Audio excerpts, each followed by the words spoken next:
So, all of us in this course know that we have a history of colonialism in South Africa, in the continent, and in the world, right?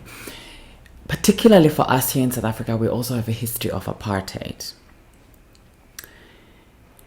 And these systems have shaped our worlds, and they've shaped our country. And so the conversation around white privilege is one that we continue to have, because disproportionately white people continue to hoard the wealth. They continue to have disproportionate opportunities, and this affects the functioning of our country. It affects the functioning of our world. It affects the functioning of our governing, right? And so this has led, of course, to the theory and the ideas around white privilege. And this is an important conversation to have with regards to the workplace, right? As particularly managerial positions, research shows that they continue to be dominated by white men, right? And so we need to think about the ways in which certain systems of power continue even with quote-unquote transformation in post-apartheid South Africa. So that's the one end of things. The other, as we continue to have this conversation this week, I want you to think about privilege beyond whiteness, right?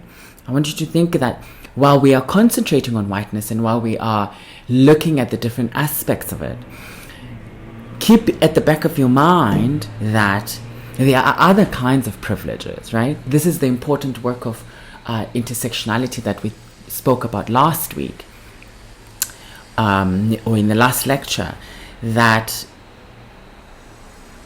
it's important to think about the layers and to think about, the identities and social positions at the same time, right, as a multiplicity and not singularly. And so as we are speaking now about white privilege, I think we need to also think about heterosexual privilege, right? Think about male privilege. Think about being cisgender, right? And how that offers all kinds of privileges. Think about class privilege, right? And think about the ways in which, if you're born middle class, if you're born upper class, the ways in which the ease with which one functions within the world. And how then those privileges, right, sit with racial privilege. So this is very important to think about as we're thinking about white privilege in this part of the course. So, as all of us know in this course, right, we have a history of colonialism in this country, in this continent, in the world, right? Particularly for us in South Africa, we have a history of apartheid, right? And these have shaped race relations. And so whiteness is an important conversation that needs to be had. White privilege, to be exact, is important to think about, because there is a continuation of disproportionate wealth towards white people, disproportionate opportunity for white people. In fact, research shows, that white men still dominate the high management positions, CEO positions within corporate South Africa, within organizations in South Africa, even within the academy, in particularly in certain departments and certain fields of the academy, right? And so the conversation around opportunity and race is an important one to have. But as we are having this conversation, I think you must also keep in mind that white privilege exists with other privileges, right? As we spoke last week about intersectionality, even within this category of privilege, intersectionality is something that's very important to keep in mind, right? We can think about heterosexuality and how that provides certain kinds of privileges that people who are alternatively who have alternative sexual identities do not have those opportunities. You think about male privilege, right? We spoke about gender last week. You think about cisgenderism, and you think about the ways in which people whose gender identity and gender performance are aligned, wrote quote unquote. You think about class privilege, right? You think about how middle classness and being upper middle class enables all kinds of access to all kinds of things in the world. So privilege is very important to have a conversation about. So this week you were asked to read Peggy McIntosh, the article on white privilege, where she talks about the weightless knapsack, right? Where she sees white privilege as this invisible package of unearned assets, which one can count on cashing every day, which is meant for one to remain oblivious to, right? So white privilege is like this invisible weightless knapsack of special provisions: maps, passports, code books, visas, clothes, tools, and blank checks. So it's important here to think about what McIntosh is bringing up about invisibility, and then what she's bringing up about people who have white privilege remain oblivious to it, right? And that they access the world in ways that they don't even think about, right? And I think the example of visas and passport is also very important here. When you come from the global south, and you come from South Africa, and you want to go to France, you want to go to Germany, you want to go to the United States, you want to go to Japan, there's quite a process, right, of visas and passports and having so many pages and all of this. This is a wonderful illustration of privilege and ones who have and the people who don't. So this is very important to think about as we're thinking about privilege.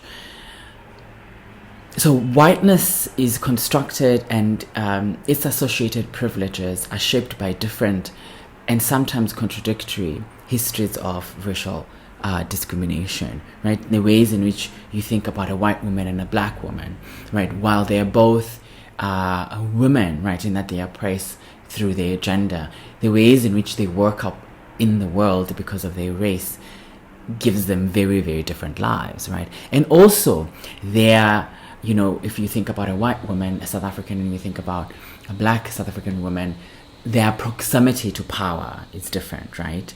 You think about how close they are to, other people who are in positions of power, positions of dominance, shapes their lives very differently. So how people understand race in racial categories is inconsistent throughout the world. And this on its own, right, tells us much about how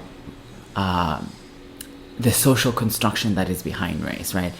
Because if race was a natural kind of fact, it would look the same throughout, right? But because, of course, it's socially constructed, it lives differently, and the racial relationships are very different, and they work themselves differently in different geographic locations throughout the world. Another important factor when it comes to whiteness is that we need to think about it as a system, right? In that while there are individual actors, right, and people are affected individually, it is a system, right? It is, it functions as a machine, right? And so this is very important. And I think this graph really explains this very clearly. Systems and institutions favor white people, right? So you think about the example I made about management in corporate South Africa remains very white male dominated, right? That's the reality. And because it's also a system, right, that exists outside the individual. So in other words, an individual white person might not be quote-unquote racist or see themselves as racist, right? But it does not mean that they aren't participating in the systematic ways in which white privilege operates, right? In that they are favored in institutions, they are favored in when they go to restaurants or as they navigate the whole world. And so this is what's important. And I think, of course, being a system, it makes it difficult for non-white people to meet basic human needs, right? You think about the ease with which people can find jobs because of privilege, the ease with which people can, build networks and connect within networks, and, create a softer and easier life. And white people have a difficult time fully understanding racism because they are favored by it, right? They are favored by the systems that have been created through whiteness, and so they have a difficult time seeing how this functions. So what's important here with the systematic thing is that it is not only white people who participate, right, in whiteness as a system, right? People who are oppressed by the system, non-white people, also participate in that in ways that they can't even see themselves.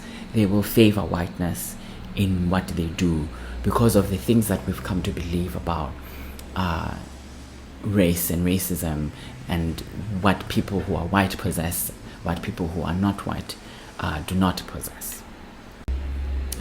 So this tweet by Mark D. McCoy is a wonderful illustration of the ways in which white privilege operates. Now, all of us, of course, remember George Floyd, who was gunned down in the US by law enforcement, and of course ignited a worldwide movement, anti-racist movement. This is really a simple tweet, right, about how the same thing affects two different people because of their race differently. And so I thought it was an interesting thing to bring in this part of the lecture, really to think about how white privilege operates and the ways in which it is built in to our everyday lives. So as I've mentioned during my lectures, right, that people's lives are complicated, right, and people's lives are layered, and that even the idea of whiteness, white privilege, has to be looked at through the lens of intersectionality, right? How we understand how race operates and how it operates with other identities and social positions like gender, sexuality, and class is important, because all of those, when they come together, create a particular life for someone, create a particular trajectory. So when you look at this quote, right, white privilege doesn't mean your life hasn't been hard. It means that the color of your skin isn't one of the things making it hard. This, of course, is addressed to white people who say they've worked hard all of their lives, and everything they have, they've earned. But of course, the crux of the matter is that there's no denial of that, but we have to think about the ways in which race enables or does not enable people, right? Because some people will say that, particularly people of color, non-white people, that they've worked hard, right, but have not been able to succeed in the same ways that a similarly quote-unquote working hard white person has. So we have to think about those layers and think about the complexity of class, the complexity of sexuality, the complexity of race, of gender when it comes to race. And that a working class white person might feel very differently about what they've earned, quote unquote, through their race. This, of course, doesn't mean that they do not have white privilege. So, what is the big takeaway from this conversation around white privilege? One of the things is that apartheid legacies continue to shape South African lives. So we cannot wish away race. We cannot think it away. We have to work at it and have serious, robust conversations around these issues. As future leaders and future managers, you need to be aware and work against privilege. And of course, not only just white privilege, but heterosexual privilege, male privilege, right? Class privilege, all of these ways in which disadvantage or advantage other people. Privilege shapes people's experiences, of course. And so when you are thinking about hiring, when you are thinking about promotion, when you are thinking about all of these things, people's life experience, even if you're thinking you're coming from a neutral place, it affects the ways in which we think about these things. Privilege is also intersectional. Think of white male, think white versus white female, right? Very different experience in the workplace, very different experience perhaps within the community as well. So we need to really think about the ways that people's lives are multi-layered and in essence are quite complicated. So I hope you've enjoyed the lectures this week. Please continue to read the pieces that I've supplied, and our next lecture will be on unconscious bias, which is also linked very nicely to the inability to see that is involved in whiteness. Thank you, and enjoy reading further.